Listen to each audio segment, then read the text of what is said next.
Hi hello friends, Seetharama ಧಾರಾವಾಹಿ ಮಂಗಳವಾರದ ಸಂಚಿಕೆಯಲ್ಲಿ ಏನಾಗುತ್ತೆ ಅಂತ ಟಿವಿಗಿಂತ ಮೊದಲೇ ನೋಡೋಣ ಬನ್ನಿ. ಹಾಗೆ ಇನ್ನು ನಮ್ಮ ಚಾನಲ್ನ ಯಾರೆಲ್ಲ ಸಬ್ಸ್ಕ್ರೈಬ್ ಮಾಡಿಲ್ಲ ಸಬ್ಸ್ಕ್ರೈಬ್ ಆಗಿ. ಈ ಕಡೆ ಫಸ್ಟ್ ಸೀನಲ್ಲಿ ಸೀತಾ ಅವರು ಅನಂತಲಕ್ಷ್ಮಿ ಅವ್ರನ್ನ ನೋಡಿಬಿಟ್ಟು ಎದುರುಕೊಂಡು ವಾಪಸ್ ಹೋಗ್ತಾರೆ. ವಾಶ್ರೂಮ್ಗಂತ ಹೋಗ್ಬಿಟ್ಟು ಅಲ್ಲೇ ಇರ್ತಾರೆ. ಆಗ ಅದೇ ಟೈಮಲ್ಲಿ ಭಾರ್ಗವಿ ಅವರು ಅನಂತಲಕ್ಷ್ಮಿ ಅವ್ರನ್ನ ನೋಡಿಬಿಟ್ಟು ನಮ್ಮಪ್ಪು ಮದುವೆ ಫಿಕ್ಸ್ ಆಗಿದೆ, ಅದಕ್ಕೆ ಶಾಪಿಂಗ್ ಬಂದಿದ್ದೀವಿ ಅಂತ ಹೇಳಿದಾಗ ಆಗ ಭಾರ್ಗವಿ ಅವರು ಅಪ್ಪು ಯಾರಿದು ಅಂತ ಗೊತ್ತಾಯ್ತಾ ಅಂತ ಕೇಳಿದಾಗ ಯಾ ಶೋರ್ ಚಿಕ್ಕಿ, ಇವರು ಡಾಕ್ಟರ್ ಲಕ್ಷ್ಮಿ. ಆಗ ಅನಂತಲಕ್ಷ್ಮಿ ಅವರು ಯಾರಿದು ಲಿಟಿಲ್ ಬೇಬಿ ಅಂತ ಕೇಳಿದಾಗ ಆಗ ರಾಮ್ ಅವರು ಸೀತಾನ ಎತ್ಕೊಂಡು ನನ್ನ ಮಗಳು ಅಂತ ಹೇಳ್ತಾರೆ.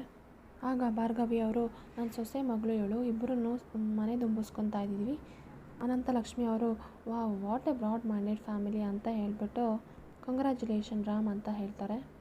ಆಗ ರಾಮ್ ಅವರು ಲೆಟ್ ಮಿ ಇಂಟ್ರಡ್ಯೂಸ್ ಮೈ ಪಿಯಾನ್ಸಿ ಅಂತ ಹೇಳ್ಬಿಟ್ಟು ವೇಟ್ ನಾನು ಕರ್ಕೊಂಬರ್ತೀನಿ ಅಂತ ಹೋದಾಗ ಆಗ ಸಿಹಿ ಮತ್ತು ರಾಮ್ ಅವರು ಹುಡುಕ್ತಿರ್ತಾರೆ. ಆಗ ಸಿಹಿ ವಾಶ್ರೂಮ್ಗೆ ಹೋಗಿ ನೋಡ್ಕೊಬಾ ಅಂತ ರಾಮ್ ಅವ್ರು ಹೇಳಿದಾಗ ಸೀತಮ್ಮ ಅಂತ ಸಿಹಿ ಪುಟ ಕರೆದಾಗ ಸೀತಾ ಅವ್ರು ಮಾತಾಡಲ್ಲ. ಆಗ ಸೀತಾ ಅವರು ವಾಶ್ರೂಮಲ್ಲಿ ನಿಂತ್ಕೊಂಡು ಹಳೆ ವಿಷಯನ ನಂಗೆ ನೆನೆಸ್ಕೊಳ್ಳೋಕೆ ಇಷ್ಟ ಇಲ್ಲ, ನಾನು ರಾಮ್ಗೂ ತುಂಬ ಸತಿ ಹೇಳೋಕ್ಕೆ ಹೋಗಿದ್ದೀನಿ, ಆದರೆ ರಾಮ್ ಅವರು ಕೇಳಿಸ್ಕೊಂಡಿಲ್ಲ. ಆಗ ಸೀತಾ ಅವರು ಈಚೆ ಬರ್ತಾರೆ ರಾಮ್ ಅಂತ ಹೇಳಿಬಿಟ್ಟು. ಆಗ ರಾಮ್ ಅವರು ನಮ್ಮ ಫ್ಯಾಮಿಲಿ ಫ್ರೆಂಡ್ ಒಬ್ಬರು ಬಂದಿದ್ದರು ಸೀತಾ, ಅವ್ರನ್ನ ಇಂಟ್ರಡ್ಯೂಸ್ ಮಾಡೋಣ ಅಂತ ಕರೆದೆ. ಆಗ ಭಾರ್ಗವಿ ಅವರು ಇಷ್ಟೊತ್ತರೆಗೂ ಅವ್ರು ವೇಟ್ ಮಾಡಿದ್ರು, ಇವಾಗ ಹೋದ್ರು ಲಕ್ಷ್ಮಿ ಅವರು ಅಂತ ಹೇಳಿದಾಗ ಸೀತಾ ಎವ್ರಿಥಿಂಗ್ ಈಸ್ ಓಕೆ ಅಂತ ರಾಮ್ ಅವ್ರು ಕೇಳಿದಾಗ ಓಕೆ, ಒಂದು ಸ್ವಲ್ಪ ಯಾಕೋ ಟಯರ್ಡ್ ಆಗಿರೋ ಥರ ಅಂತ ಇದೆ. ಭಾರ್ಗವಿ ಅವರು ಸರಿ ಇವಾಗ ಟಯರ್ಡ್ ಆಗಿದ್ದರೆ ಹೋಗೋಣ ಅಂತ ಹೇಳಿದಾಗ ಆಗ ಎಲ್ಲರೂ ಕೂಡ ಹಾಗೆ ಜ್ಯುವೆಲರಿ ಶಾಪಿಗೆ ಅಂತ ಬಂದಿರ್ತಾರೆ. ಭಾರ್ಗವಿ ಅವರು ಸೀತಾ ನಿಂಗೆ ಯಾವ ಜ್ಯುವೆಲರಿ ಇಷ್ಟ ಆಗುತ್ತೆ ತಗೋ ಅಂತ ಹೇಳಿದಾಗ ಸೀತಾ ಅವರು ಚಿಕ್ಕಿ ಎಂಗೇಜ್ಮೆಂಟ್ಗೆ ಅಂತ ಅಷ್ಟೊಂದು ಜ್ಯುವೆಲರಿ ಕೊಟ್ಟಿದ್ದಾರಲ್ಲ.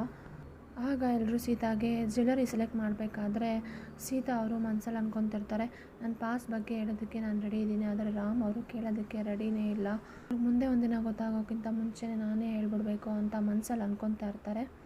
ಈ ಕಡೆ ಭಾರ್ಗವಿ ಅವರು ಸೀತಾ ಕರಿಮಣಿ ಸೆಲೆಕ್ಟ್ ಮಾಡೋದಕ್ಕೆ ಇಲ್ಲೇ ಕುಣಿಸಿರ್ತೀನಿ, ನೀನು ನೋಡ್ಕೊ, ನಾವಲ್ಲಿ ನಿನಗೆ ಬ್ರಾಸ್ಲೈಟ್ ಮತ್ತು ಚೈನ್ ಸೆಲೆಕ್ಟ್ ಮಾಡ್ತೀವಿ ನಾನು ಮತ್ತು ಸಾಧನ ಅಂತ ಹೇಳ್ಬಿಟ್ಟು ಹೋಗ್ತಾರೆ. ಸಿಹಿ ಪುಟಾನು ಹೋಗ್ತಾರೆ.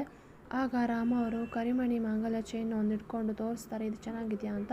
ಆಗ ಸೀತಾ ಅವರು ಅನಂತಲಕ್ಷ್ಮಿ ಅವ್ರು ಬಂದಿದ್ದು ಅದನ್ನೆಲ್ಲ ನೆನೆಸ್ಕೊಂಡು ಅವ್ರ ಜೊತೆ ಮಾತಾಡ್ತಿದ್ದು ಎಲ್ಲ ನೆನೆಸ್ಕೊಂಡು ದೂರದಿಂದ ನೋಡಿದ್ದನ್ನೆಲ್ಲ ನೋಡಿ ಭಯ ಪಡ್ಕೊಂಡು ರಾಮ್ ಅವ್ರನ್ನ ನೋಡ್ತಿರ್ತಾರೆ. ಆಗ ಸೀತಾ ಅವರು ರಾಮ್ನ ತಪ್ಕೊಂಡು ನನ್ನ ಪ್ಲೀಸ್ ಬಿಟ್ಟು ಹೋಗ್ಬೇಡಿ. ಆಗ ರಾಮ್ ಅವರು ನಾನು ನಿಮ್ಮನ್ನ ಬಿಟ್ಟು ಹೋದರೆ ನಾನು ನನ್ನನ್ನೇ ಬಿಟ್ಟು ಹೋದಂಗೆ ಸೀತಾ ಅಂತ ಇಬ್ಬರು ಗಟ್ಟಿಯಾಗಿ ತಪ್ಕೋತಾರೆ. ಯಾಕೆ ಇಷ್ಟೊಂದು ಎಮೋಷ್ನಲ್ ಆದರೆ ಸೀತಾ ಅಂತ ಕೇಳ್ಬಿಟ್ಟು ರಾಮ್ ಅವರು ಅವ್ರನ್ನ ಗಟ್ಟಿಯಾಗಿ ತಪ್ಕೋತಾರೆ.